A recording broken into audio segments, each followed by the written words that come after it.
आ आ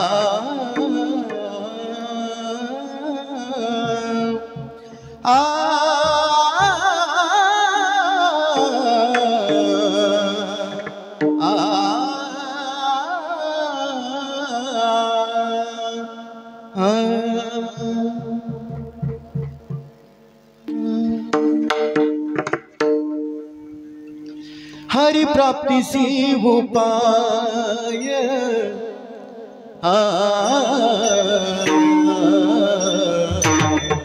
हरि प्राप्ति सी उपाय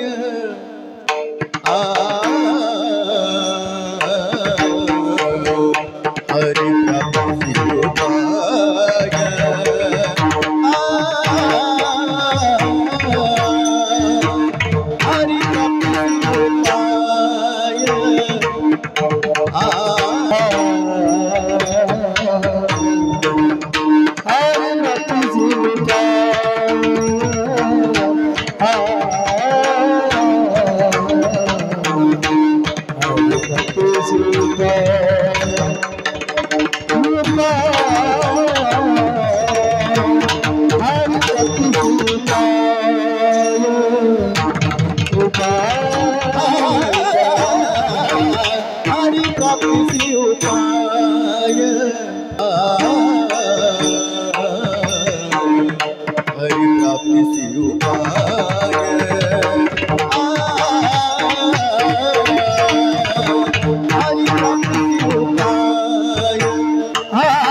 सी उपाय हरि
भवाचे बंधने तुटते तुटते भवाचे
गमनि धाम मलरि सानि धाम रे सानि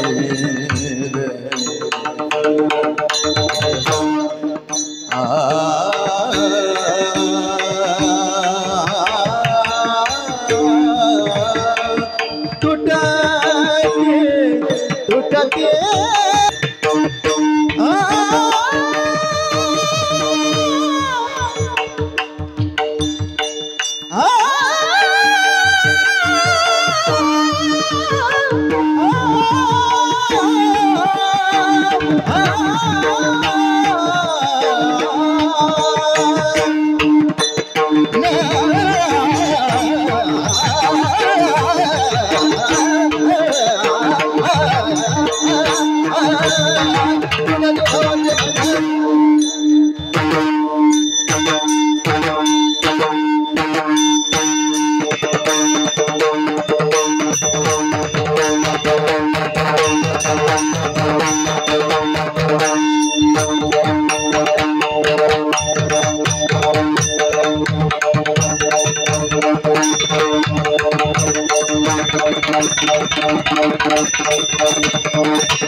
तुटती भवाचे भंडारे तुटती भवाचे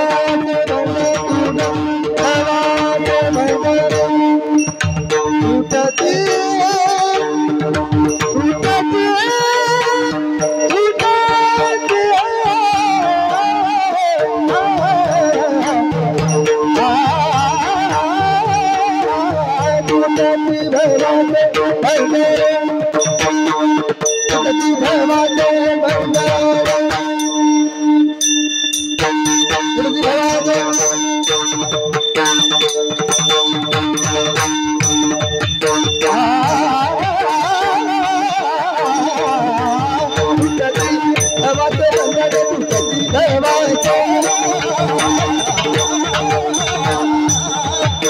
तुटती भवाचे भंडारे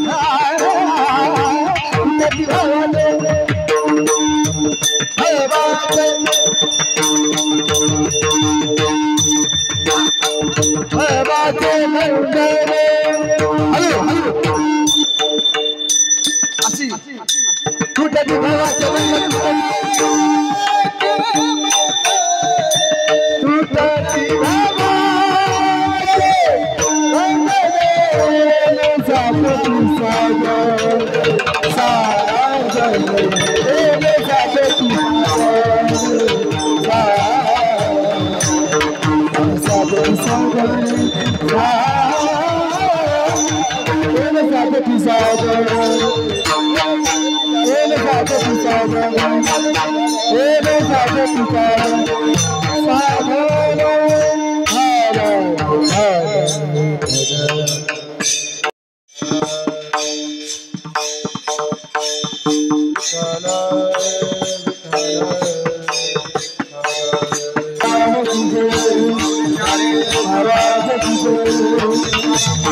हरे प्राप्तीशी उपाय, हरे प्राप्तीशी उपाय धरावे संतांचे ते पाय.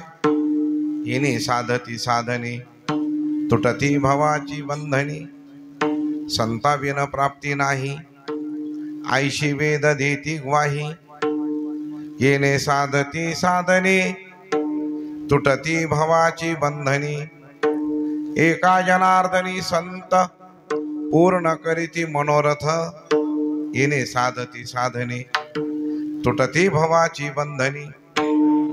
मनोजवं मारुततुल्यवेगं जितेन्द्रियं बुद्धिमतां वरिष्ठं वातात्मजं वानरयूथमुख्यं श्रीरामदूतं शरणं प्रपन्ने महायोगपीठे तटे भीमरथ्यं वरं पुण्डरीकाय दातुं मुनीन्द्रैः समागत्य तिष्ठन्तमानन्दकन्दं परब्रह्मलिंगं भजे पांडुरंगम.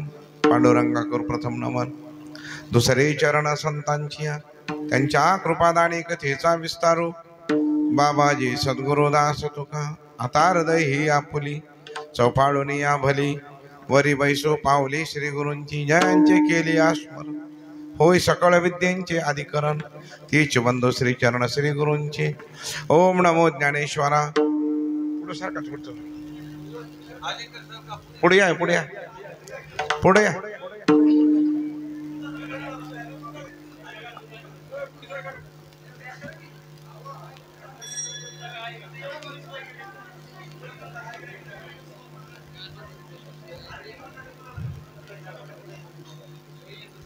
विठाला विठाला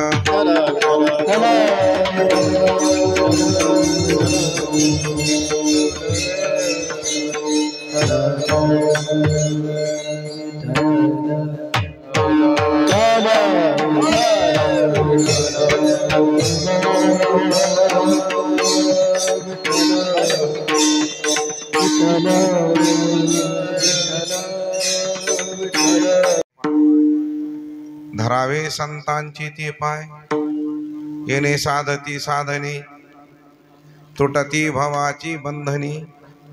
आज आपल्या या पवित्र नगरीमध्ये थोडा गेन द्या मला विकू एकदम शून्य करा विकू नको यायला पाहिजे आणि साऊंड लावा द्या फक्त वरी कमी करा पण खाली जास्त द्या. आज आपल्या या पवित्र नगरीमध्ये राहू द्या आता अनेक साधू संतांच्या कृपाशीर्वादाने अनेक विद्वज्ञानांच्या चरणकमलाने महापुरुषांच्या वास्तव्याने मान्यवरांच्या चरणस्पर्शाने पावन झाली आपली ही होकर्णा पवित्र नगरी. या पवित्र नगरीमध्ये अखंड हरिनाम सप्ताह विश्वजननी ग्रंथराज ज्ञानेश्वरी पारायण सोहळा गाथा पारायण हरिपाठ हरिकीर्तन हरिजागर आणि काकडा भजन असा हा अव्याहत चालत असलेला कार्यक्रम आणि त्या कार्यक्रमामध्ये लाची कीर्तन रूपी सेवेचा योग जमिरे सर्व अगदी गुणजन तुम्ही गंधर्वासारखे गायनाचार्य सुंदर बाबा मस्त आणि सुंदर चारुकी शिराग काढला तुम्ही खूप नंबर 1 राग. आणि पांडुरंग महाराजाबद्दल बोलणे सुद्धा नाही खूप त्यांनी कारण तुम्ही जेवढ्या जागा काढल्या त्यांनी तेवढे मध्ये तुकडे टाकले बरोबर आहे का नाही. गायकांना मध्ये जागा काढायच्या असतात आणि त्या काढलेल्या जागा जे लोक जागे त्यांना दिसतात.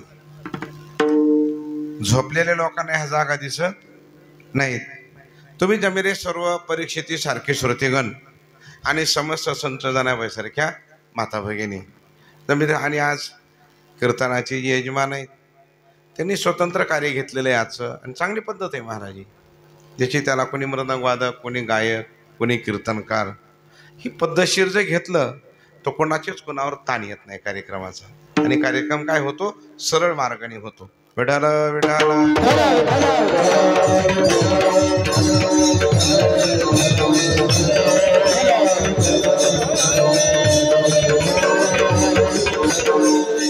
मग अभंग नाथ बाबाचा 4 चरणाचा आणि दिडक्या पद्धतीचा अभंग आहे. नाथ बाबा अभंगाद्वारे एक साधकाला विनंती आग्रह आणि सूचकता आहे. काय सूचकता आहे की प्रत्येक मानवाने भगवंताची प्राप्ती करून घ्यावी असा नाथ बाबाचा आग्रह आहे अभंगामध्ये ह्या. आणि ती हरिप्राप्ती करून घेत असताना त्यांनी त्याच्यात पर्याय काढून दिला आपल्याला.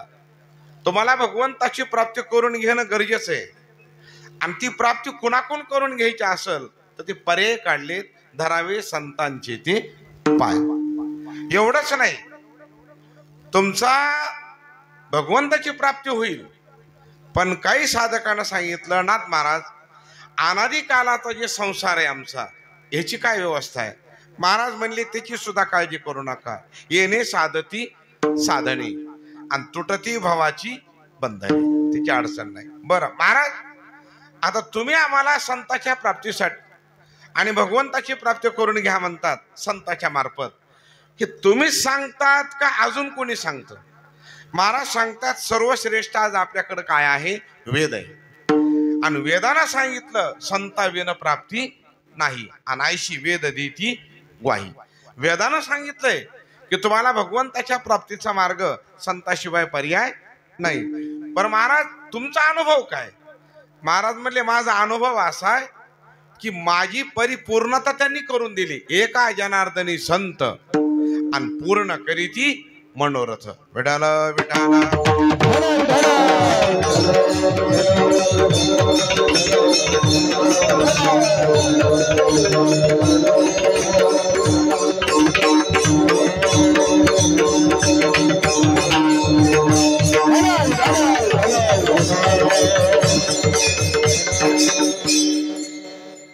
आता मुद्दा सुरू झाला. इथून आम्हाला हरिप्राप्तीची गरज आहे का?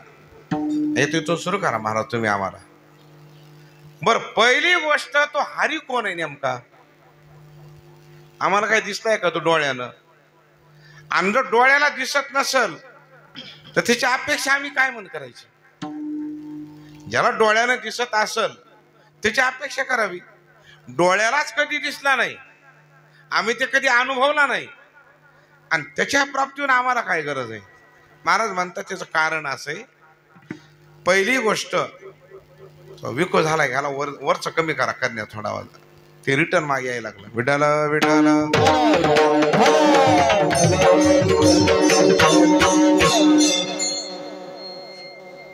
पहिली गोष्ट नाथ महाराज सांगतात की तुम्हाला या नरदेहाला तुम्ही प्राप्त झालात. हे 3.5 हाताचं शरीर आहे ना, ते फार मोठ्या प्रयत्नाने मिळालं आपल्याला आणि मोठ्या भाग्याने मिळालं. गोस्वामी तुलसीदासजी सांगतात, बडे भाग असे मानव तनु पावा. बऱ्याच भाग्यानं हे 3.5 हाताचं शरीर मिळालंय महाराज. हे मिळत नव्हतं आपल्याला, पण काय झालंय? मिळालंय. एवढं चांगलं शरीर मिळालंय, पण त्याचा उपयोग मात्र आपण चांगलं करून घेत नाहीत. हे दुर्दैव आपलं. इतकं चांगलं शरीर मिळालंय. अवनाथ महाराज सांगतात, अनेक संत सांगतात, एक एक जर शरीरातला पार्ट पाहिला, एक जर आपला कदाचित कान कामातून गेला, दुसरा कान मिळत का? मिळतो? मिळत नाही.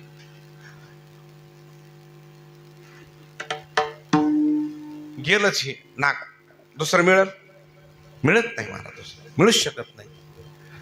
प्रत्येक स्पेअर पार्ट भगवंताना असा विशेष आहे, याच्यामध्ये दुसरा पर्याय सुद्धा नाही. इतकं शरीर चांगलं आहे महाराज. याच्यासारखं चांगलंच काही नाही महाराज. महाराज म्हणतात, शरीर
परब्रह्म ही शरीराची ताकद आहे, पण आपल्याला ह्याची किंमत कळाली नाही महाराज.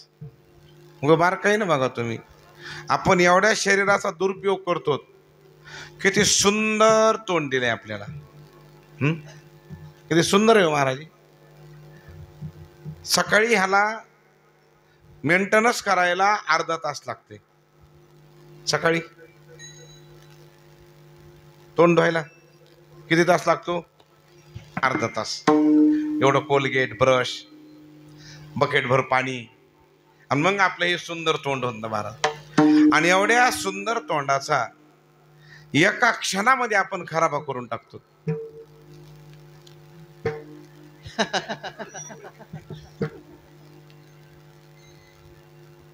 ह्याच्यासाठी कधी काही काही माणसं महाराज सिगरेट फूक, कुठं बिड्या फूक.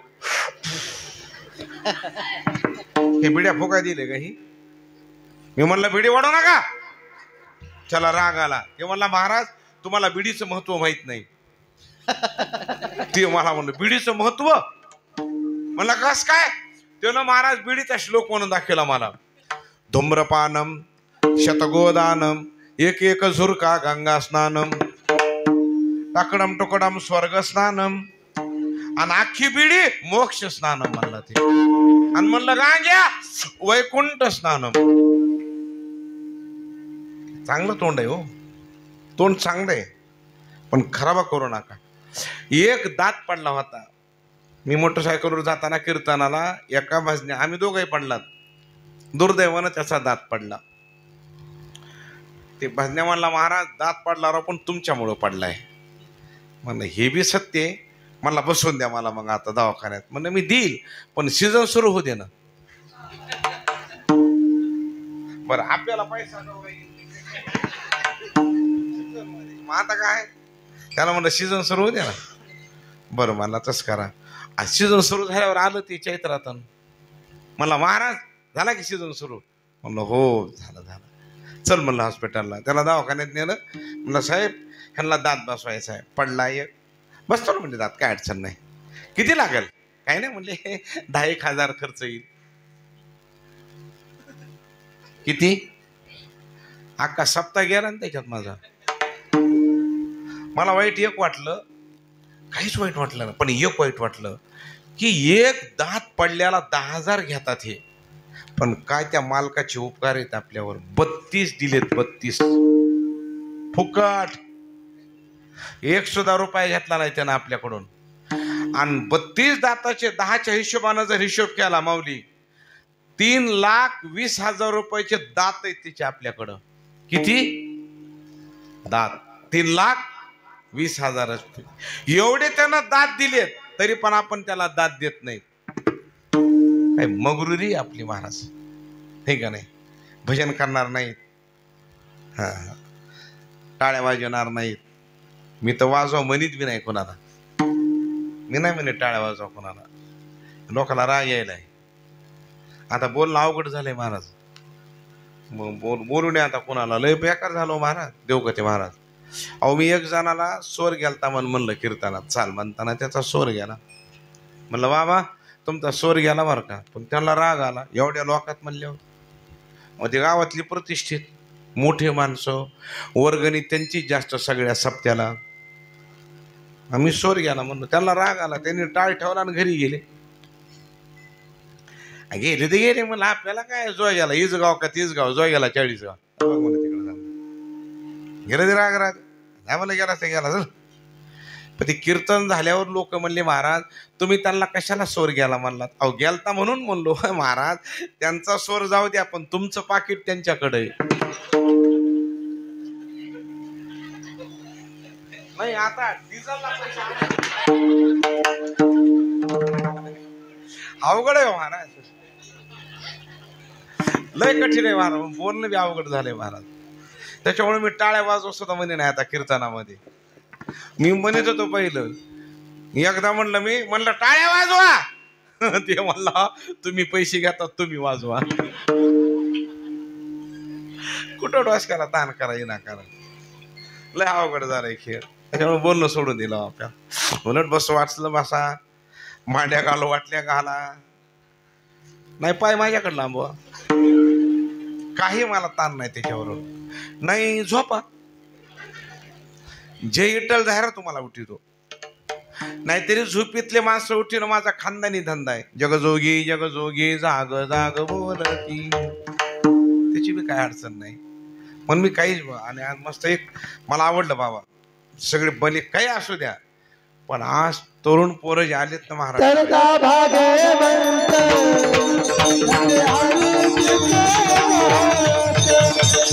ते हरी तुझे गावत ते हरी तुझे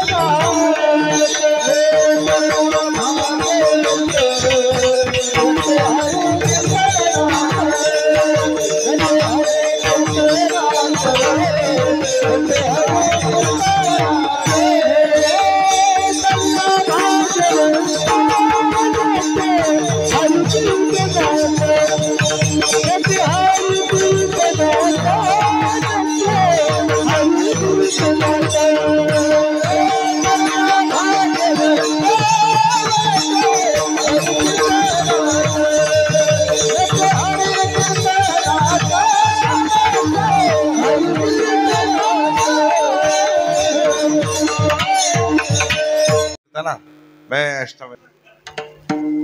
80-82 वर्ष लागल्यावर मग त्यांना वाटते देव देव करावा आता महाराज, मला देव देव करावा वाटायला नका. मुखेडला जा, मुखेडला आता इथं नाही, आमचं डोस काउट करू नका आता. नाही पुन्हा काय होणार आहे तुम्ही सांगा बरं महाराज. 80च्या पुढे काय मिळ लागणार आहे. आता ह्या वयात जर आले तर ह्यांना कळल हरिपाठ गाथा ज्ञानेश्वरी. आता डोळ्याला दिसना, कानाला ऐकू येईना. महाराज मला तुमच्या सोबत नाही, कुठं नेऊ ना, कुठं न्यायचं तुम्हाला आता.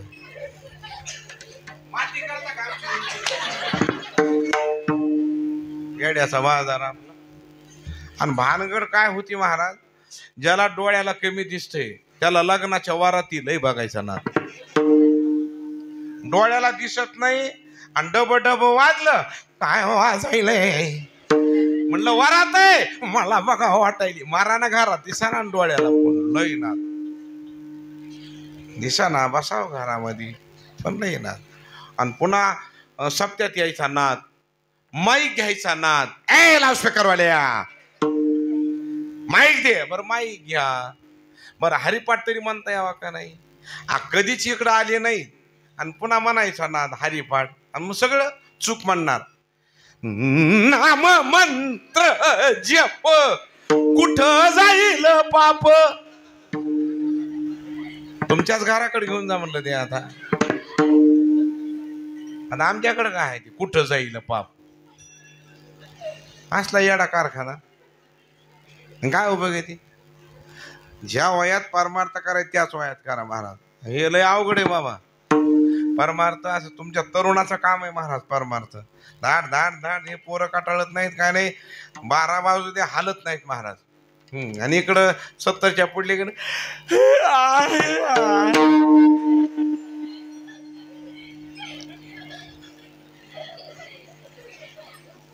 आणि मी का नाही महाराज, मला 4च माणसं असू द्या, मी आनंदाने कीर्तन करतो.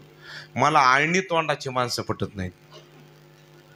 काही काही माणसं लई सपक तोंडाची पुढे येणार कीर्तनात पहिल्यांदाच रुपावळीलाच, आणि त्यांची तोंड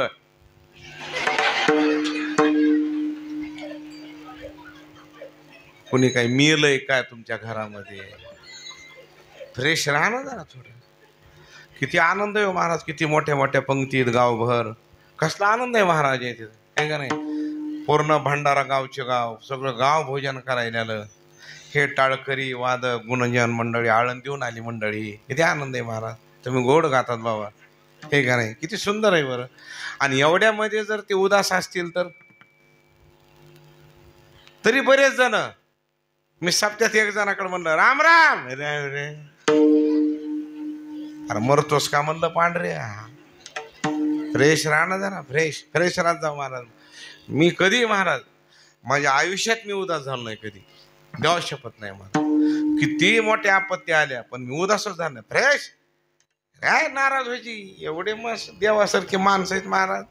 अहो मला कोरोना झाला तरी मी उदास झालो नाही. मला कोरोना झालता माधव महाराज, माझ्याच घरी मुक्कामाला ते आहे काही. तरी लोक म्हणले महाराज तुम्हाला कसं काय कोरोना झाला? आता मी का हलगट आहे का? नाही, माणसाला कोरोना होत होता का नाही? मग मला झाला काय ते घेत नवलंय. बरं कोरोना बी असा होता बाबा, गायकाला झाला नाही, वादकाला झाला नाही महाराज. कोरोना झाला ते आमच्यासारखे कीर्तनकारांनाच. कारण का? पुण्य केलेलं. जन्मो जन्मी आम्ही सापडा सूप केले. मला झालता ना कोरोना महाराज, लय मजा होती. पण कोरोनात मस्त एकटा रूम मध्ये स्पेशल पलंगावर एकटाच पडलेला मस्त पैकी, नाकात नळ्या. लय भारी आठवण होता महाराज, लय मस्त आठवण होता. नळ्या फक्त एक वाईट होत, जवळ कोणी येत नव्हतं. जगदंबा सुद्धा बोल भवानी माते की नाही ना महाराज.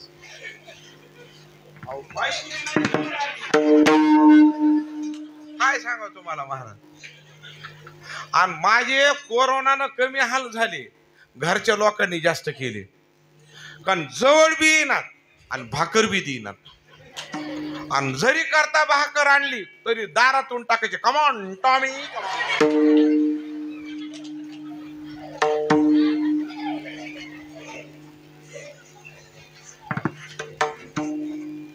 कुणी जवळ येणार महाराज.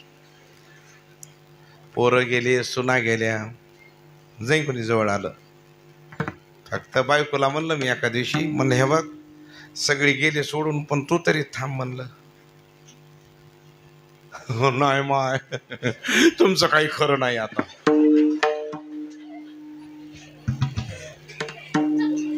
ही आमची बायको म्हणली तुमचं काही खरं नाही. आणि सगळे पाकिट त्यांच्याच हातात.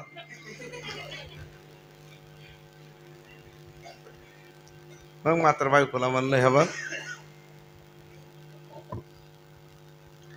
लग्नामध्ये आपला शपथविधी झालाय. लग्नामध्ये शपथविधी असतो ना, किती जन्म सोडायचा नाही?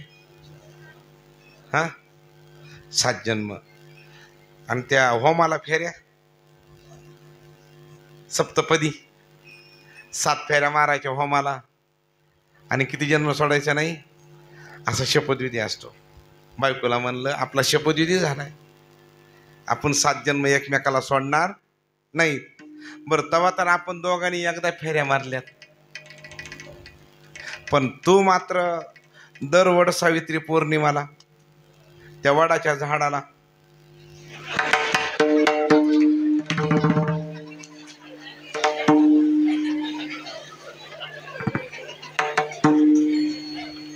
नाही. हे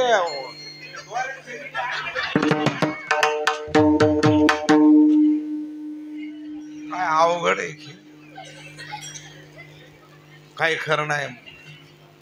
देवकते महाराज हे सगळा थोथांड बाजार आहे महाराज. माझा विश्वास होता, पण तेव्हापासून उडाला विश्वास.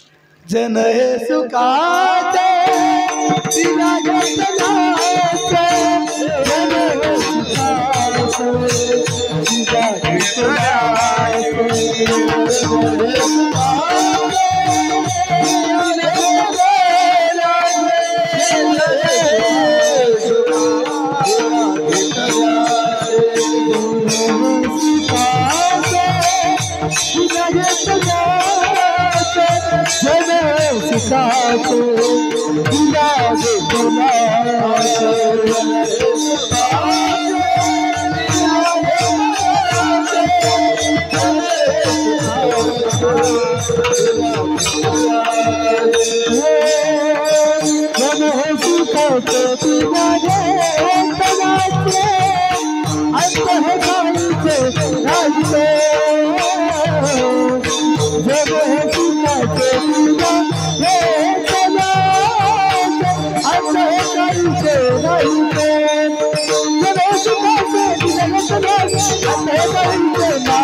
दादा ही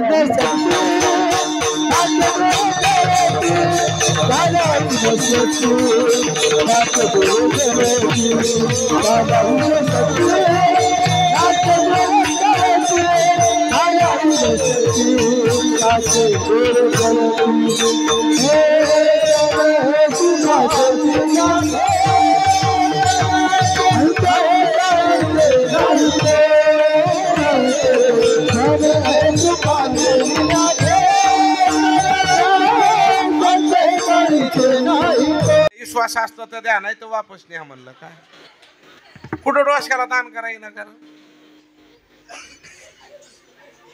विठाला